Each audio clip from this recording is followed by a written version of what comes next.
Assalamualaikum warahmatullahi wabarakatuh. Perkenalkan nama saya Ayu Melinda. Di sini saya akan eee, membahas atau mengemukakan topik miskonsepsi tentang asam dan basa dari artikel yang berjudul Student Alternate Conception on Acid and Bases. Di sini akan dibahas beberapa gagasan siswa mengenai asam dan basa. Jadi, yang pertama itu ada gagasan siswa tentang sifat makroskopis asam dan basa. Untuk sifat makroskopis sendiri itu dia mengacu pada karakteristik suatu zat yang dapat dilihat, dirasakan, ditimbang, atau yang lainnya. Di sini, siswa ini menganggap bahwa asam itu lebih korosif dan berbahaya daripada basa, dan basa itu tidak kuat. Sedangkan faktanya pada basa encer itu lebih korosif daripada asam encer. Di sini siswa itu memiliki persepsi bahwa basa tadi itu tidak memiliki sifat korosif dan sebaliknya malah bertindak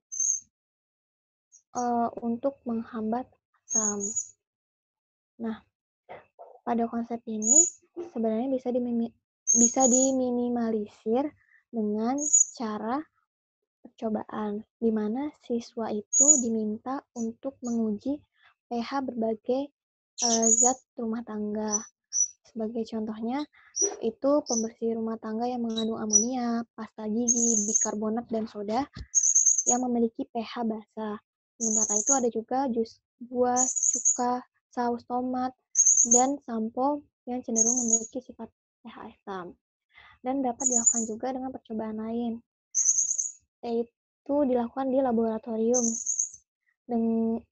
untuk menguji perilaku asam dan basa pada laboratorium untuk menunjukkan bahwa sebenarnya alkali itu atau basa itu lebih korosif daripada asam. Ini dapat dilakukan dengan meneteskan sampel asam encer atau basa encer ke berbagai zat seperti kertas, nilon, aluminium foil, dan kapas. Nah, ternyata setelah sampelnya itu diteteskan oleh asam atau basa encer, kemudian sampel itu diperiksa dari waktu ke waktu. Dan hasilnya itu ternyata basa sendiri itu akan menyebabkan lebih banyak korosi daripada asam. Kemudian selanjutnya ada gagasan siswa tentang sifat mikroskopis asam dan basa. Di sini siswa menganggap bahwa setiap zat yang mengandung hidrogen adalah asam, OH adalah basa, di mana asam hanya menghasilkan ion hidronium atau H+, dan basa hanya menghasilkan ion hidroksida atau OH-. Faktanya, jadi tidak semua substansi atau zat itu yang mengandung hidrogen adalah asam, OH adalah basa. Dimana kan berarti kan tidak semua asam itu hanya menghasilkan ion H+ saja dan basa hanya menghasilkan ion OH- saja.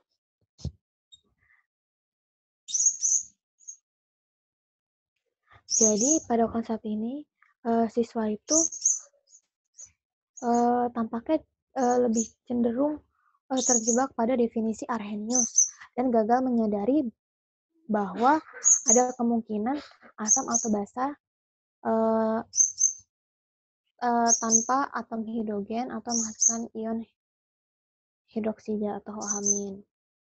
Terus sebenarnya untuk definisi asam basa sendiri tanpa atom hidrogen atau ion OH- itu dapat didefinisikan oleh teori asam basa yang lain. Contohnya dari definisi Bronsted-Lowry dan Lewis yang dapat mengklasifikasikan zat tanpa atom hidrogen atau ion hidroksida sebagai asam dan basa. Sebagai contoh disajikan AlCl3 ketika siswa disajikan AlCl3 ini, siswa cenderung bingung untuk menentukan sifatnya basa atau asam. Karena pada AlCl3 kan tidak mengandung ion hidroksida atau atom hidrogen.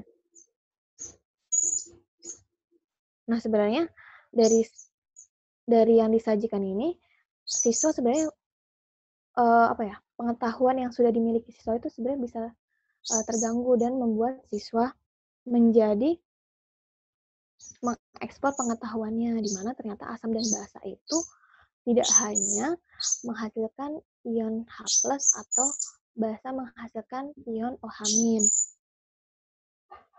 Di mana pada AlCl3 sendiri itu jika didefinisikan menurut Lewis itu merupakan asam. Kemudian ada lagi selanjutnya gagasan siswa tentang kekuatan asam. Jadi pada gagasan ini sendiri peneliti itu menyajikan larutan encer dari asam kuat dan larutan pekat dari asam lemah yang dapat memiliki konsentrasi ion hidronium atau H+ yang sama. Nah, setelah menyajikan ini, ternyata siswa tuh memiliki beberapa gagasan mengenai kekuatan asam, yaitu salah satunya adalah bahwa